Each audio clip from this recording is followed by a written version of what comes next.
New এসিরিয়ান সাম্রাজ্যের সময় খোরসাবাদ এবং নিনেভেহের মতো রাজপ্রাসাদের প্রবেশপথে বৃহৎ বৃহৎ ষাঁড়গুলি প্রায় ডানাযুক্ত এবং সর্বদা মানুষের মাথাযুক্ত গেটওয়ে অভিভাবক হিসাবে স্থাপন করা হয়েছিল। তাদের পিছনে সাধারণ ধারণা ছিল যে তারা মন্দকে দূরে রাখে। সাধারণত তাদের 5টি পা থাকে। সিংহ দেহযুক্ত প্রতিরক্ষামূলক দেবতাও পরিচিত এবং সাধারণত স্ফিংস নামে পরিচিত। লামাসো আচেমেন্ডি রাজাদের প্রাসাদ থেকেও পরিচিত। প্রেসার গেট যারা এখনো অদৃশ্য হয়ে গেছে, কিন্তু পার্সেপোলিসে আমরা এখনো সমস্ত জাতির গেটে তাদের দেখতে পাচ্ছি। অসমাপ্ত গেটে খুরগুলো দৃশ্যমান। যে ভবনটিকে কাউন্সিল হল বা ট্রিপল গেট হিসাবে চিহ্নিত করা হয়, সেখানে লামাসো কলামের রাজধানী হিসাবে কাজ করে। অনুরূপ পৌরাণিক প্রাণীদের ফার্সি ভাষায় গোপদ বলা হতো।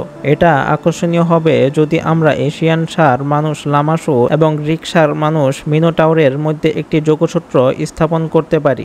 যদিও প্রথমটির একটি মানুষের মাথায় এবং একটি ষাঁড়ের শরীর এবং মিনোটরের একটি মানুষের শরীর এবং একটি ষাঁড়ের মাথা রয়েছে। বন্ধুরা, ভিডিওটি ভালো লাগলে অবশ্যই লাইক, ফলো এবং সাবস্ক্রাইব করুন।